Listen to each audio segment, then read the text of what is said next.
We want to do the buffet first and then get into, Yeah, we may as well start with what we have. Yeah, well, who wants to do the introductions and start out the buffet? I don't mind. Do you want to do it, Matt? It doesn't matter to me. Whoever wants. I mean, I know Well, JC has most of the info in his head. Yeah. Your camera is slightly off as well, Matt. Is It's it? a little bit to the side. Okay, Yeah, let me go that way a little bit. Yeah, there we go.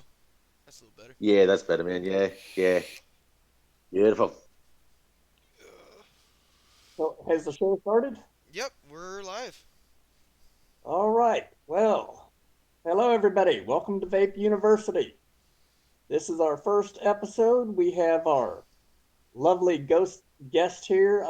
Guest, he's member really. Vape On, Vape reviewer. How's it going, everybody? A little further off to the right, we have Matt Cunningham, the brains behind our operation here. Hey, how's it going?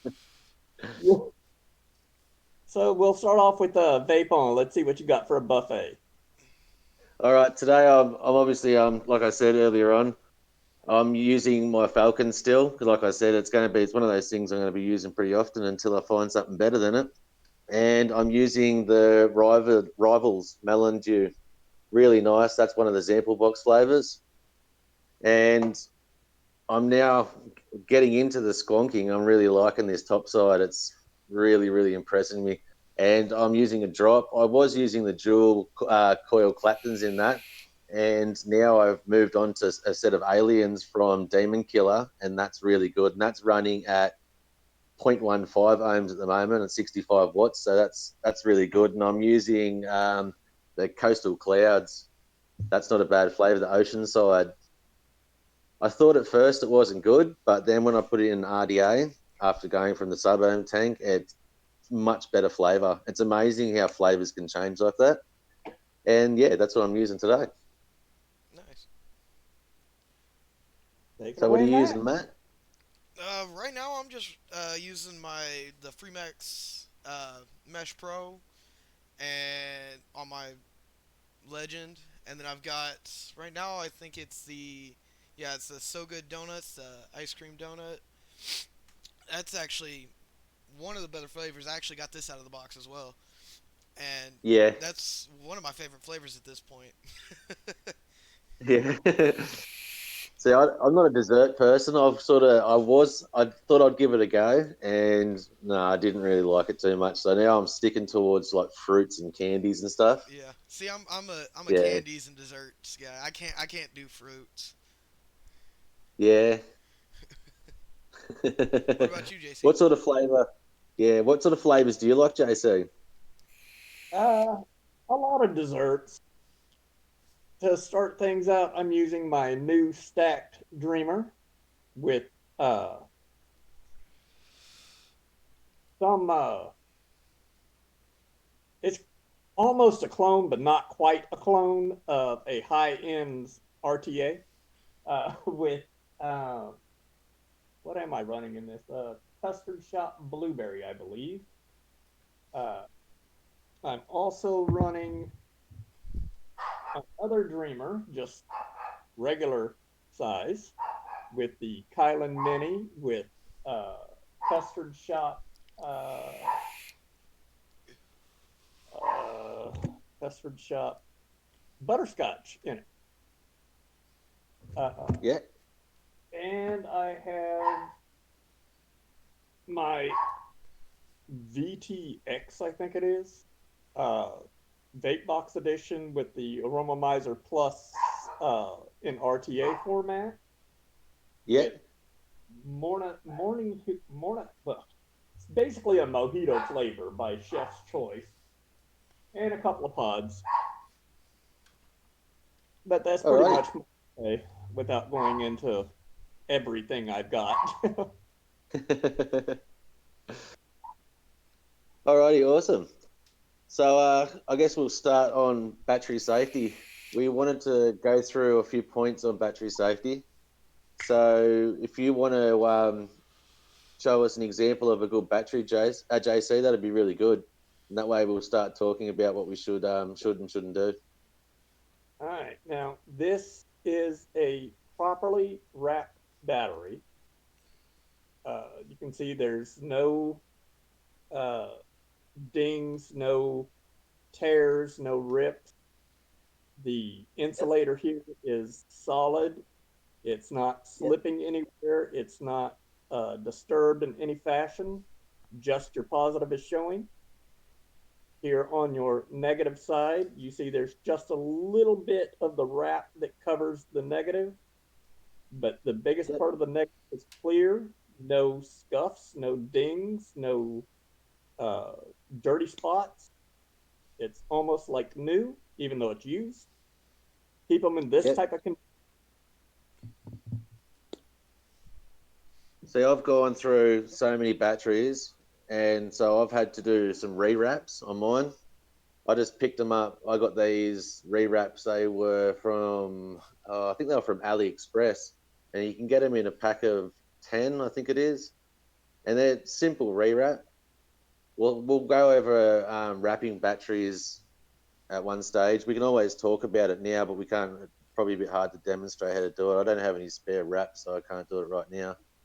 But yeah, it's a simple process. I don't know if you guys have had to wrap in the past.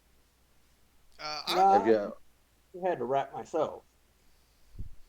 Yeah, I Yeah, was gonna say yeah. I've never had to wrap them. I've got a vape shop up here that'll wrap them for free if you got the wraps.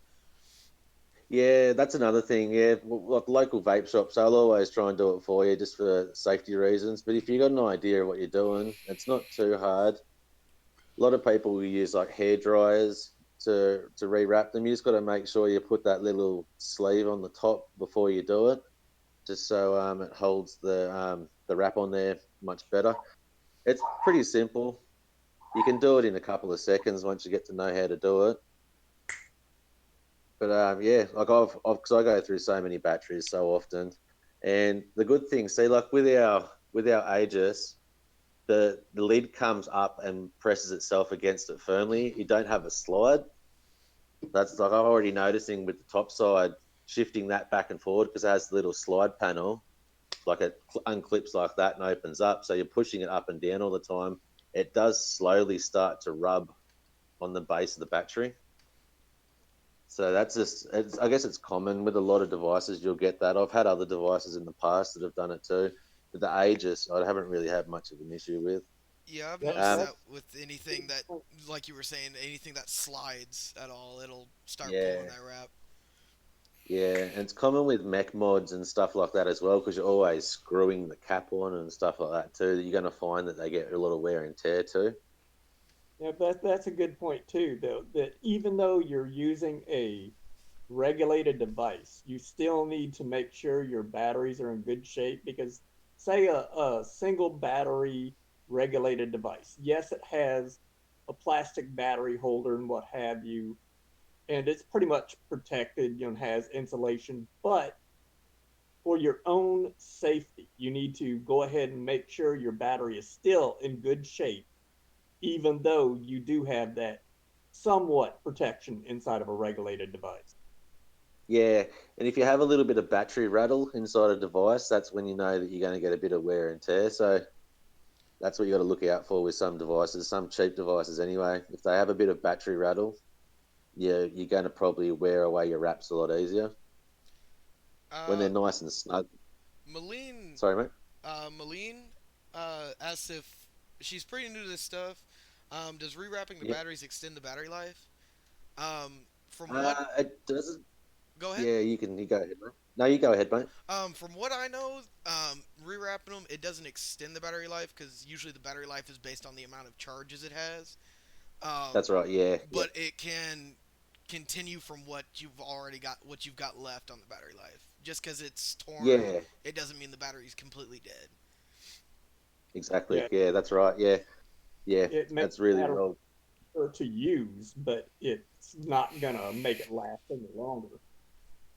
Yeah, it's just going to get the life of the battery that it should have out of it. Normally, like with any typical battery, like I don't know, you guys would have double A's and triple A's and D size batteries and stuff over there in the States. And when you're using that in a normal, like a torch or whatever, just your standard battery, obviously the wraps are going to last until the life of the end of the battery. So that's what you're trying to do with the batteries that you have in your vape. So you're just trying to get the life of what it's meant to have out of it by rewrapping it. It doesn't extend the life of it. It just gives you what the battery has, like its capacity after its discharge sort of starts to fail. Yeah, and from what I've noticed, most standard batteries, unless you're paying high dollar for them, I think the average is what 30,000 charges, I believe. Yeah, it depends on it depends on how much you vape, I guess, as well, on what you run it at. Yeah, Because when you have high discharge levels, high amps discharging from it, batteries won't last as long. But yeah, like you're saying, you should get about that out of it. It should be roughly around that number. Yeah. hey Tyler, what's going on? All right.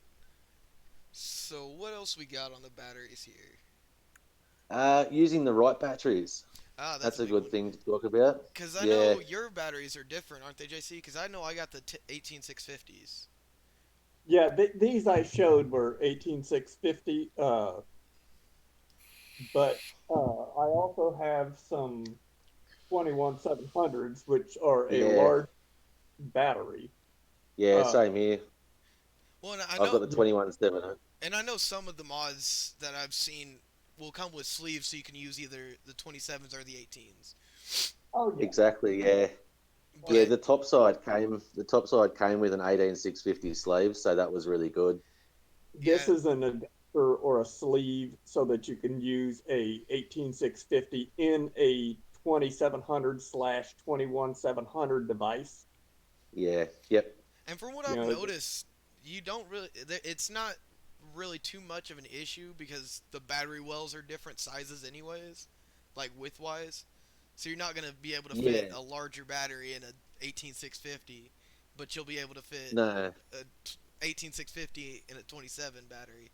Well, okay. Yeah, and that's the good thing about it. Like, yeah, it's convenient because if you've got your 18650s on charge or your 2700s or your 21700s on charge, you've always got another battery on hand. So having a device that can fit a 21700 is a really good thing to have. Really good thing, I reckon.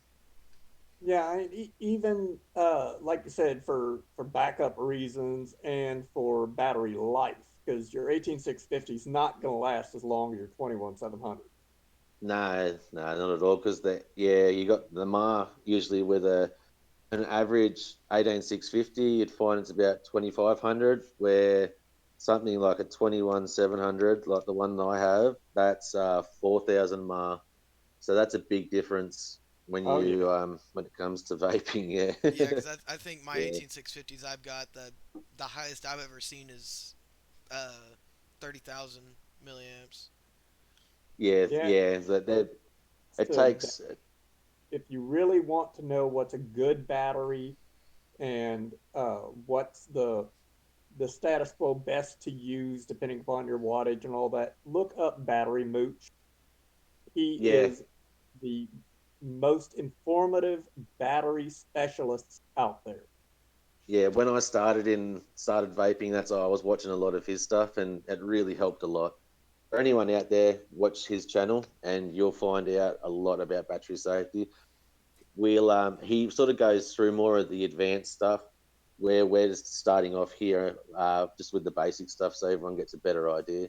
We don't want to make anyone anxious and not want to vape, thinking they're going to blow off their face. When you watch his stuff, it sort of scares you a little bit. Well, he But from what once you I've start, seen, he does just a lot of failure tests to where it's like this yeah, doesn't work in this, and this is why what happens.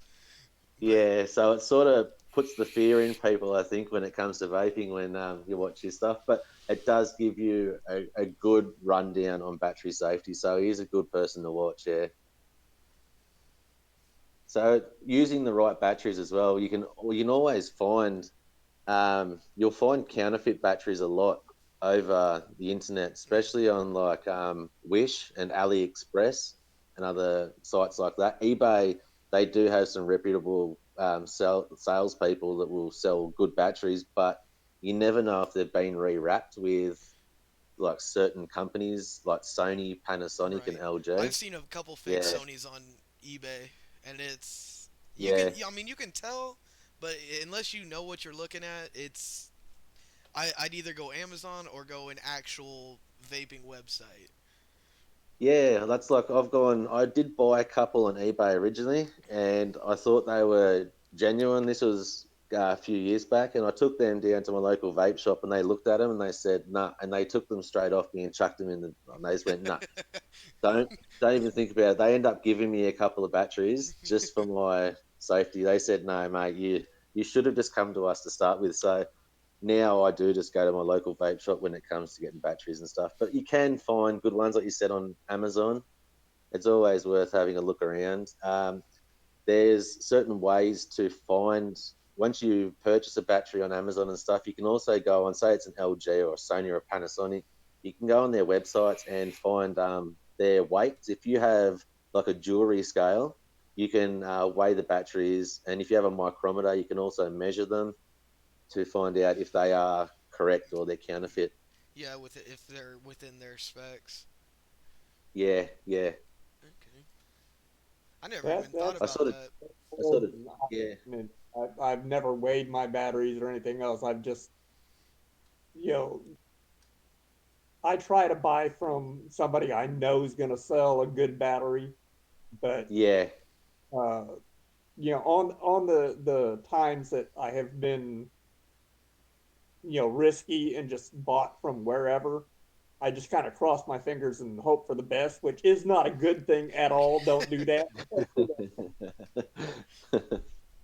uh, so yeah, also when it comes to using the right batteries as well, you've got to make sure of the discharge rate. If it's a low discharge, if it has a low amp rating, you it's best off not using it on your sub ohm devices and stuff like that, because that's when you have a chance of venting. There's a big chance that it can happen. So when you're looking for a battery, always look for a battery that's high discharge amps. So you want something sitting in, like, you can find them usually around, you can find them in the 20s, but that's when you're spending a few dollars when it comes to the batteries, but you're literally saving a visit to the hospital when it comes to it too. Yeah. Well, that's Yeah, another thing with that. I mean, make sure you're using batteries that have the same output too. If you have a dual battery, Exactly. because Yeah, that's I've why done it's that always once good to marry your before. batteries. Yeah, I've done that once before, and it was I only had those two batteries that were charged, and it's not a good idea because you could overpower one of the batteries, and Yeah, like you said, a trip to the hospital is not worth it. exactly. that Yeah, so that's why it's always good to pair your batteries. Purchase them in pairs and always keep them in the same case, and that's the best thing to do. Like, I number my batteries. I'll show you what I do with my batteries, just so I don't lose track. Because now that I've wrapped them, I've sort of lost track of what batteries go with what. So you can see on the bottom, I've just used a permanent texture and I've just marked them with little twos on this one because these are the second last set that I've got. And I've sort of tried to wrap them similar so they're black and red, so I can sort of get an idea what one's with what. And I always keep them in a case. I don't have the cases here; they're over in the kitchen at the moment. But I'll number the case too, so that way everything you just sort of you want to try and stay safe and just keep your batteries together. And that's what we term as marrying batteries. If you're using a Yeah. device that uses two, three, four batteries, whatever the case may be, if it's more than one, make sure you have the exact same brand, everything the same between the two batteries. Charge them Yes. at the same time for the same amount of time. They always do everything together. They're like Siamese twins. They're never to be separated. And another Exactly. thing on the Yeah. whole charging thing, I know a lot of mods have USB ports that they say is for charging. Yeah. Me myself, I highly advise against that, just for the sole fact Exactly. of it's it's still powering your device at the same time, so you're getting a discharge and a recharge all at once. It's not good for the Yeah. batteries, and it, like Mary just said, sometimes they don't even work right.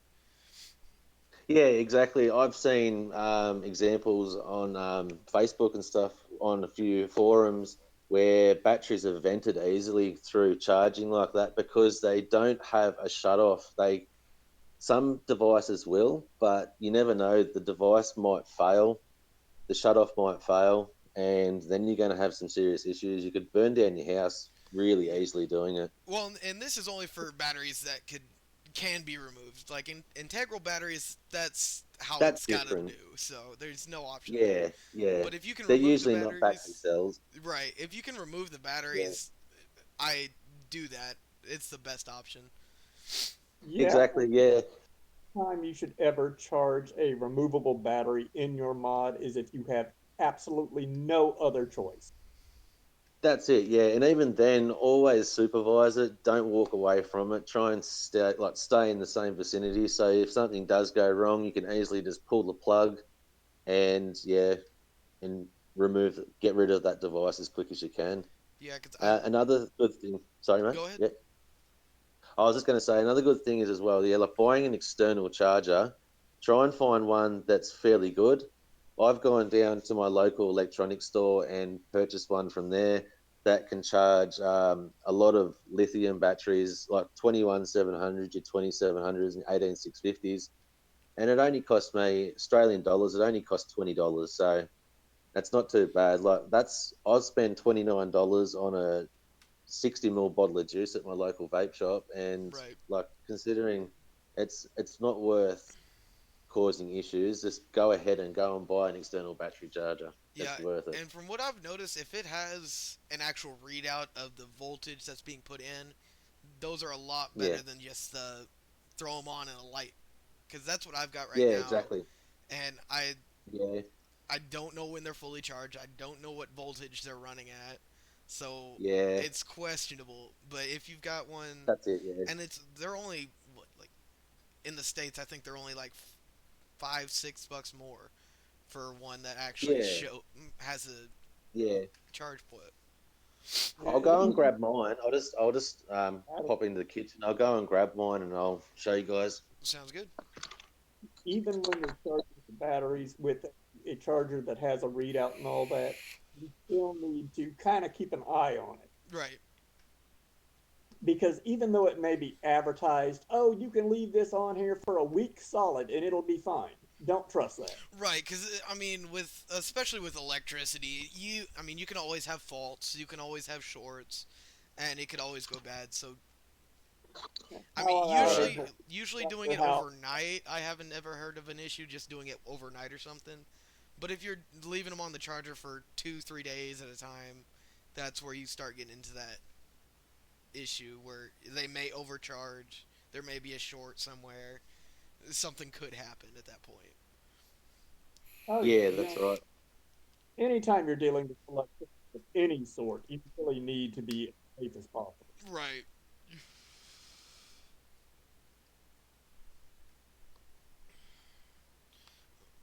Fill this back up real quick. So here I've got my battery charger. So I've got a screen on the front of mine as well. So it will show it only charges two at a time, but it'll show you the time that's taken to charge the batteries, the amount of MAR that it's putting into it, and it'll also tell you obviously the percentage of battery that's been filled up with. So once it's at the moment it's flashing standby and it's saying that you can charge your lithiums. It also charges nickel and stuff as well. There's a couple of different sorts. I saw nichrome. It charges a few different sorts of batteries, but obviously I'm sticking to the lithium ion on there, and it will tell you when it's full too. It'll shut down immediately. It'll say battery full, Yeah. and that's yeah, Yeah, because I've just got one of the cheaper, like the eFest chargers. And it works well, and it'll auto yeah, shut down, but it doesn't give a readout or anything like that. And usually I'll yeah. leave them on there and I'll watch it until the light changes color and I'll pull them right off. IntelliCharger i8, it's still Okay. even it'll hold 8 batteries. It's still kind of a cheaper charger because all you've got is your light indicators, Yeah. you know, red and green.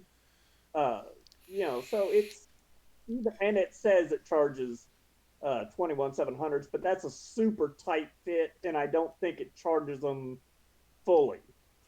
I think it kind of 75%, but not absolutely like it claims it does. Right. So it's Yeah. basically your output is not quite enough to fully push everything Yeah. in. Okay. All right. So what will we talk about next? We'll go on to um, I Ohm's guess law. we spoke. Yeah, well, we spoke a little bit. We'll stick to the battery safety. We've still got a couple of things to go over, I think. Did speak a little bit about counterfeit batteries, where Samsung, Sony, and Panasonic, the three big companies, are commonly counterfeit, and the people will just get your typical old batteries. Sometimes they're from factories that didn't manage to get the right discharge levels out of them, and they sell them off cheap, Mhm. and people will rewrap them with the big three companies battery wraps and sell them off and saying that the discharge levels are really high. And that's where you'll find that a lot of people will have issues when it comes to venting batteries. Right, and like you said earlier, do not get batteries off of Wish because Wish is Yeah, no literally way. the rejects of everybody. Exactly. Yeah, you're asking for trouble. um, Yeah, um, anything off a Wish that is electronic anyway. yeah, it's always it's always a risk if worth you're running electronics off of Wish. exactly. Yeah. um, From one point in time, and when I got it in the mail, it was the size of my hand, literally, a leaf blower. Oh gosh, that's unreal. Yeah, wish they do stuff you around a little bit. I've had some products that I've bought from there. Not long ago, actually, I wanted to get this big rain shower head. It said it was like a foot wide. Uh, got it in the mail, and it was like 3 inches wide. This tiny little head. And in the description, it shows the lady standing under it and everything. And I'm like, how did they manage to get away with selling something like right. that? Well, and the thing is, Wish is just like Amazon. They're not the seller. They're just the stock. They're just the the The site they main, use. yeah. Yeah, yeah, true. Um, let's see here. Overdraining. That we need to talk about Yeah, overdraining because I yeah, that's myself it. have been guilty of that and just running them until they're Yeah. dry. Yeah, that's going to obviously make the life of the battery a lot shorter than normal. With a regulated device, you'll find that draining your batteries right down. I'm sure I've put them on the charger and it still says they have 10%, but it's probably, yeah, I'm probably just asking for my battery life to be a lot shorter than normal doing that. And like you said, you're guilty of doing the same thing. Yeah. Oh, and And I have you're probably noticed doing it'll this. shorten the battery life. It will Yeah, because yeah. I did it for when I first started vaping. I did it for about 6 months. I would go until they were completely drained, and my batteries only lasted me 3 4 months at a time. Exactly, They yeah. because I'd put them on the charger. They get a full charge, and they'd only last half a day instead of a full day. Yeah. A good edge of that could be, like say you have a device that when you first get it, your batteries last you uh, until the next day uh, before the mod says, "Hey, I need to be charged." So instead, put in a fresh battery when you get up that morning, and when you go to bed that night, take it Hmm. out to be charged. That way, it you have a better chance of having a higher charge on your battery when you're charging it than waiting until your mod tells you, "Hey, I need to be charged." Right. Yeah, Well, and that's why I've got. I think I got 3 sets of batteries now, just so exactly I'm the never same. running out. I can always Yeah, just I'm swap always them the out. same. Yeah, I'll have one set in the Aegis. I'll have another set on charge, and then I'll have another set on standby. So you've always got that switch. Yeah, and along with that, if you've got batteries on standby, make sure you're not just throwing them in your pocket. Put them Exactly. in a Yeah, case or something. Because if you just throw them in Yeah, your Yeah, pocket, you're asking to get caught on fire. exactly. something. What JC's got there. And This usually, is a little case, but it's designed to hold two battery, two 18650s. right. And a lot of the times when you buy from a shop, they'll send them. They'll give you the case with them. I've Yeah, occasionally on the lower end batteries, they may not give you a case with them, but I mean, the case fits whatever battery you use anyways already. So, Yeah, and cases yeah, are really cheap. I mean, really cheap oh here yeah, in they're the like states. And $2-3. Like, yeah, yeah. Same over here. Yeah. ugh. When I've bought batteries from the local vape shop, yeah, they just throw it in. They just say, "Here you go," because they just want to do it for your own peace of mind. Right. They don't want to see you come back in with a burn on your face the next week because you've had issues with venting batteries. Yeah, because I mean, like you, I've carried batteries in my pocket before when I first started. I mean, I've made all these mistakes, all of them. And Yeah, if you don't even think about it and you just throw your keys in that same pocket, you're asking to be caught yeah, on fire. You're yeah. Oh, I asking for watched a something bad to video the other happen. day. Exactly. that's Yeah, I watched the. Oh, sorry. that You go, JC. their batteries in their junk drawer. You don't want to do that either because whatever else you have in that drawer could touch both the positive and negative of that battery and cause a discharge. Exactly. Yep. You just want to make sure they're always somewhere safe, either in plastic or a fabric. Because I'll sit mine in my fabric lined box over here. I'll just sit them in there next to each other and they'll be fine. But if there's anything Yeah. that can, anything metal at all, you're asking for something to happen. Yeah, it's exactly right. Yeah, like I saw a video the other day, and it showed a guy. I think it might have actually been on the Sample Box channel, and they were talking. Can't remember. I think it was Sample Box. Anyway, it was a video. It showed from a CCTV camera of a guy pacing back and forward outside of a club, and all of a sudden, flames and sparks were coming from his I saw pocket. that same video. Yep. Yeah. Yeah, and I think he must have had a couple of loose batteries sitting in his pocket as well with a set of keys or something. Yeah. Yep. So you gotta be really careful of that. Let's see what else we What got. else can we talk about when it comes to that? Yeah, recycling old batteries as well. So instead of just throwing them in the bin, because you can obviously cause a short circuit in the trash too. It's always good to go like at our local tip. We have a battery disposal area, so we can take our batteries down there and they can dispose of them safely as well. Uh, I don't know about you guys over there, what you guys do when it comes to disposing of batteries. How do you guys go about that? We can normally take, if we don't have a local place, we can go to normally any electronics store and give them to them and they'll recycle them. Yeah, Yeah, 'cause I know Best yeah, Buy does it. Most vape shops will take them for you and they'll recycle them for you. yeah. That's another thing. A vape shop can do the same thing. Yeah, yeah. Um, I think that's a fair bit of stuff about battery safety. Do you guys want to move on to Ohms Law now and have a talk about that? Yeah, we can do that. Okay. Let me answer Yeah. this real quick. Mary, so you're going on a trip to a music park. You know you're not gonna have any access to a plug. Um, you have to have extra batteries in a case. Um, you don't. It's not something you have to do, but it is highly advised because, like we were saying, you don't want just your pocket to end up you throwing your keys or something in your pocket and just having a bad time. Yeah, exactly. And especially if you're going to like a music festival where you're going to be dancing around a lot, there's probably going to be a lot of movement in your pocket.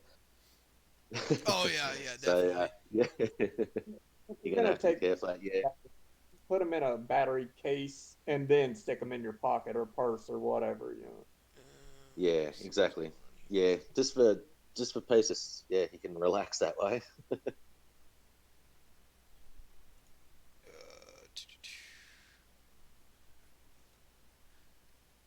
All right. So, any other questions that have come up, mate? Nope, that was the last one I got.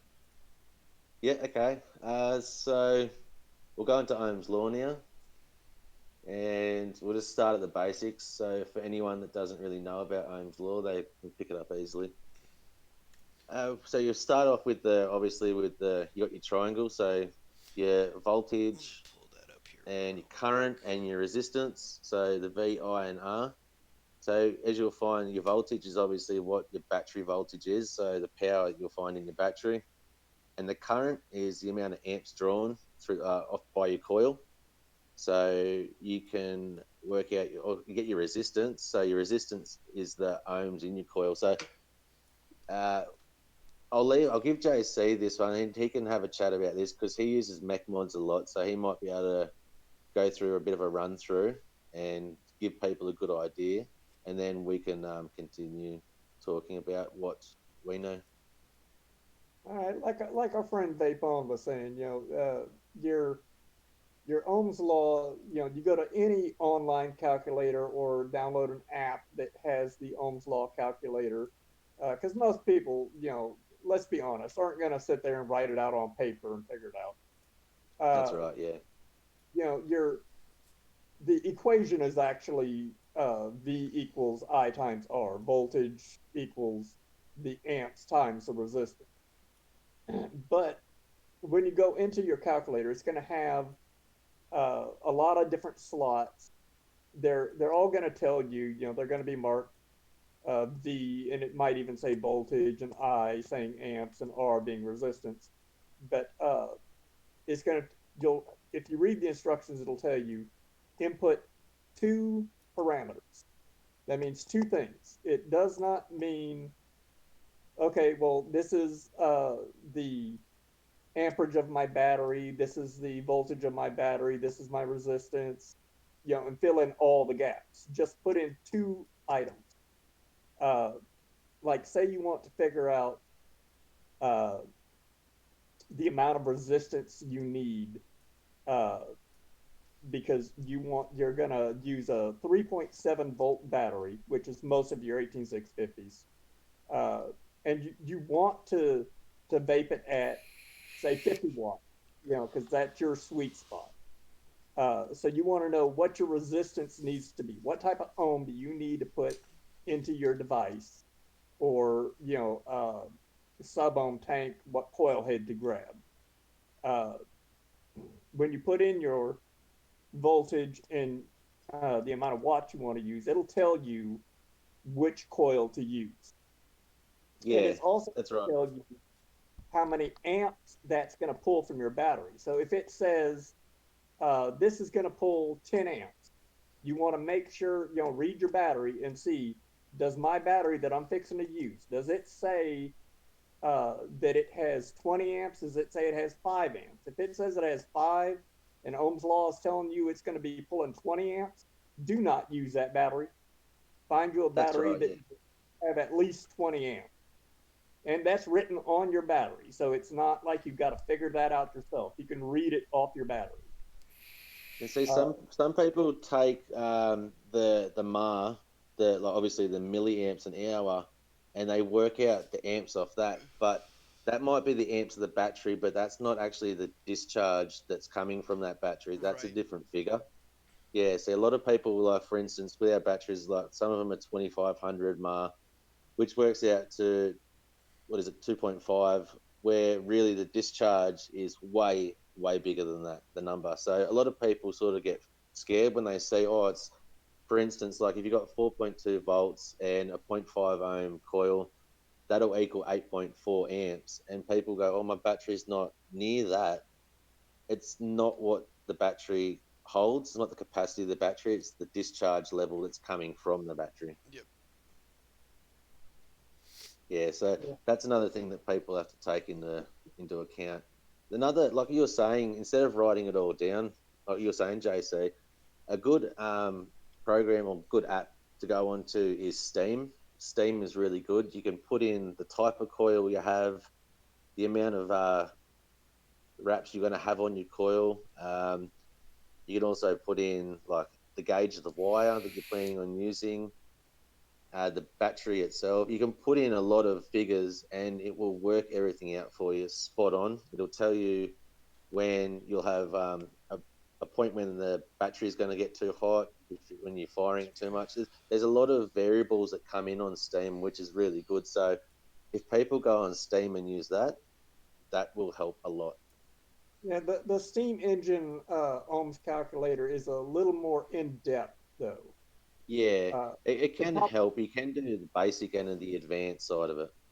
if they're just starting out and just want the absolute basics of Ohm's law before they start getting into coil building to the point of okay, I'm using Canthal and I'm going to use an alien coil and 19 wraps and 5 different types of wire and what have you, Right. Yeah, just your absolute basic ohm law, you know, what we're talking about now is what they need to know.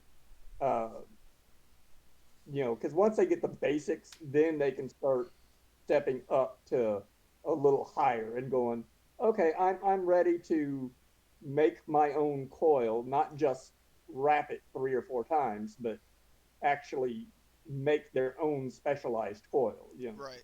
Well, and another thing I've yeah, noticed with that is if you go to like a vape shop, they'll actually they'll give you the basics and they'll kind of set you up and get you on your way.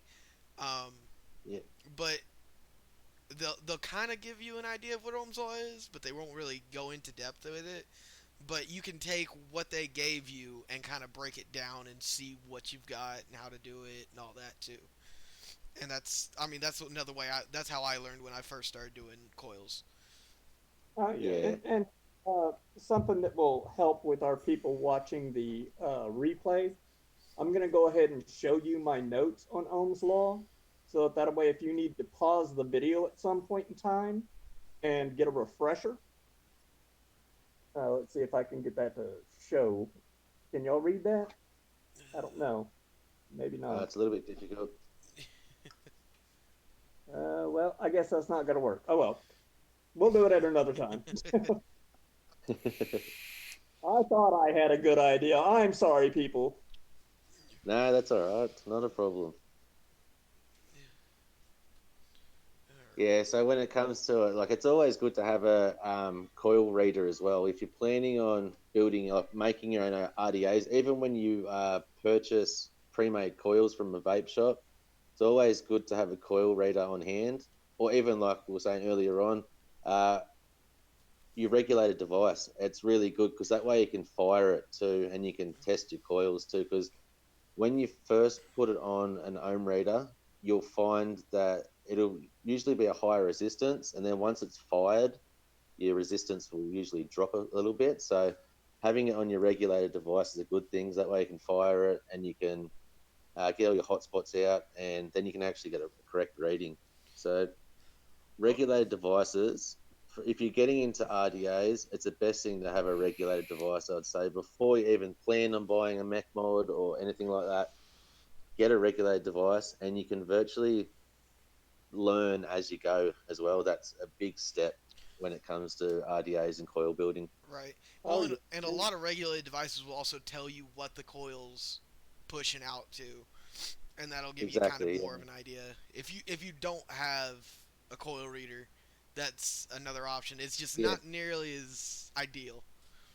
yeah, because Yeah. you never Exactly. Yeah. trust that even if you're buying a pre-made, say, Alien or Clapton, and you buy it from somebody and they say, "Oh, it's 0.15 with dual coil," uh, you don't want to trust that. You want to test it, make sure that it truly works out to be 0.15 with those two coils. And if you Yeah. decide you want to use one of those two coils, that 0.15 is actually zero point 0.3. It doubles upwards when you use less coil. Right, because you're actually Yeah. you're adding resistance if you're using two coils. Yeah. Yeah. There's that simple saying. It's like a highway. When you have a four-lane highway, you're obviously going to allow for your resistance. Like there's going to be four cars that can travel up a highway on a four-lane highway. Where when you start to have like a when you have dual coils, it's almost like having just a two-lane highway because you're forcing a lot more through them, so it's going to halve that resistance. So it's, I don't know, it's a little bit hard to explain that, but in a way, like you were saying, Matt, yeah, you're obviously going to have you're going to have more resistance when you have the two coils, because yeah, it's just going to cause a lot of power running through both of those compared to your single coil. Yeah, because that really comes into play when you get like something like say you bought the triple two RDA or RTA, my mistake. That takes three coils. So you buy a set of two, and you've got another set laying off on the side that they all say the same ohms. Uh, you know, your only measurement by that little container is going to be for those two coils. You don't know Yeah, unless you got the math what three coils are going to be. So yeah, that's right. if you put it Yeah, in there, test it, either on a tester or on your regulated device, and make sure what that's going to be. Because if you're shooting for a half an ohm and you put in three coils and you end up at uh, a quarter ohm, it's going to be change your vape experience altogether. yeah, that's right. Like at the moment, I've got two of these Demon Killer alien coils in mine. They're meant to be 0.25 ohms, and I'm getting a reading on this 0.15 using two of them. So that's saying that in theory, either one of them is a lot more than 0.25, or both of them are a little bit big, a bit higher than Right. 0.25. Because to get that reading, something's not right. So that's saying in theory that there's about zero point 0.3 ohm going originally through one of them, or a little bit more either than the other. Yeah. So they're never spot on when you buy them, even though they're a reputable company. You still, that's why, yeah, reading your coils, you can't just go off what it says on the packet. Well, and that's with like rebuild coils and stuff like that. There's always going to be slight variations in the wrap, Yeah, in the metal they used. If they use a different stick of different wrap, there's exactly. always going to be little variations, and you might get something like you did, where it's something's Yeah, reading a little higher than what it's regulated for. I've yeah, actually found exactly. recently, but back in the beginning of vaping, sub ohm coils also did that. The store bought coils that you put in like your smoke Oh, print. yeah, Yeah. Well, and Uh, I've yeah, that, noticed with those too that after a certain amount of time they'll start reading higher ohms because they're actually yeah. getting a little worn out and they're able to pull more current. Exactly. That's what's happening at the moment with this Falcon. It's only a 0.15, but it's rating 0.16, which isn't much. It's only a 0.01 of an ohm, but they're never spot on. And like you said, they start to read higher than what they were when you first got them. well, I think I could be wrong, but I think part of that is from buildup. Your juice burning onto your Hmm. coil and causing more resistance because there's more gunk on it and it's harder for it to push the electricity. Yeah, that makes sense. Yeah. And just wear and tear in general, because the Yep. wire's been heated up so much. Yeah, it Yeah. starts to stop that flow of electrons through it. Yeah. Alrighty. What else can we talk about when it comes down to Ohm's laws? The simple stuff. I'm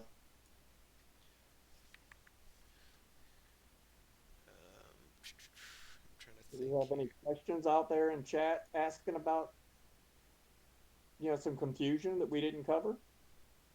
Not as of now. Do you guys have any questions? Uh, Geez, I was just thinking, like, yeah, for everyone that wants to build coils and get into that sort of thing, it's always good to start basic, and it's pretty simple. All you need to know is your V. What is it? V equals I divided by R, and once you can work that out, once you get that pyramid going, once you work all the simple math out, the that anxiety, the stress levels, you won't have that fear that something's going to go wrong. As long as you know Ohm's law and you can pick it up fairly simply, it's not hard. A lot of people might think it is, but once they get into it, they'll find that it's pretty easy. Yeah, a lot of things in vaping sound more difficult than they are when you actually try it yourself. Right, because You there's a know, lot. Yeah, You see as much math as goes into it, and it's just it is overwhelming. Um, exactly. Yeah, but another thing, because I mainly do sub ohms. Um, but one thing I've noticed is when you move from sub ohm and go into pre-built or even building your own coils, your wattage goes down significantly. Cause it does. I'm running the triple mesh at 1.5 ohm, and it's regulated for 120 watts. But if I was to do the a 1.5 ohm on a buildable coil, you're looking at 60, 70 watts at max. Yeah, yeah. Yeah, that's a big factor when it comes to sub-ohm compared to RDAs. Yeah, big factor. Uh, let's see.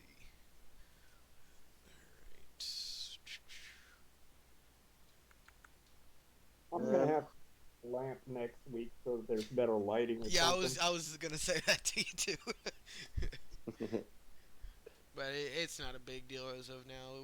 We're already through this, for the most part. that's right. Yeah, Anybody in chat or watching the replay, uh, if you have a question for us that we didn't get to, uh, that you want us to cover, down at the bottom, there's a comment section. Drop your comments in there so that we can go over it later and incorporate it into the next episode, so we can cover your questions that you might have had that we might have missed.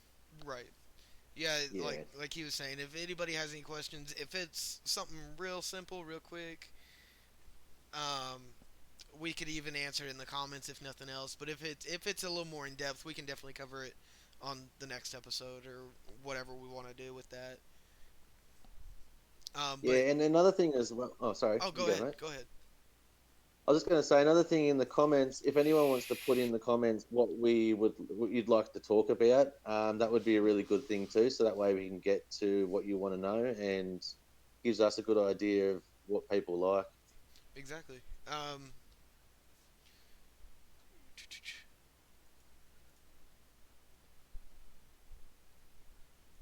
Well, thanks, guys. There's people saying it's super informative and it's starting to get a head around the lingo, but they're feeling a lot more confident. Is that Well, my Aussie lingo? I'm, I'm you're helping a little bit. I mean, that's what we're here for. That's why we've got the name. We're here to be as informative as we can be from what we know, and we're gonna start getting guests and stuff on here as well that know a little more different aspects of and a little more in-depth knowledge of certain things that we don't necessarily know as a group overall very well. That's right. Yeah, we're only going to get bigger and better, especially when we start to get guests on the show. That'll help a lot. Um, we can also like when people want to give us ideas on what they want to talk about too. That's going to help us a lot too. Because at the moment we're not sure what to focus on, and we're just sort of focusing on the basics, like Matt and JC we've been talking about. Just starting off from the beginning and making our way through. That way, people don't get too confused when it comes to vaping. They don't want to get scared away from it. Yeah, actually think of it. Our title is universal, so think of us as that. Like you're sitting in a class. If you have questions of your teachers, ask us. So we can address them. Exactly, yeah. And you always start from the beginning and then you work your way up into the higher advanced things. Okay. Alrighty. Any closing remarks from you guys? Uh, Um, Maybe if y'all want to see more of us, or you want to see some of the things we use and what have you, Vape On there is a reviewer. He has his own channel. Check him out. yeah. Just Dr. J. started, so take it I'm easy when it comes. I've only got a few videos at the moment. Well, they can still follow you, and see what you got coming up. And same with me, Yeah. Matt. or later is going to start doing it as well. Yeah, and down in the description, both your guys' channel links are about down there, so they can go right to you from there if they want. Awesome. Excellent. All right, guys. Well, that was a excellent stream we had there. We got a fair bit of stuff out, and I think we're gonna become something big. I reckon from this, a lot of people would have got a lot of information just from that session. Uh, And I'll see you next time on all right. another streaming of Vape University. All right, we'll catch you guys All right. later. Great to see See you y'all. later. Come on, my Catch you friends. later.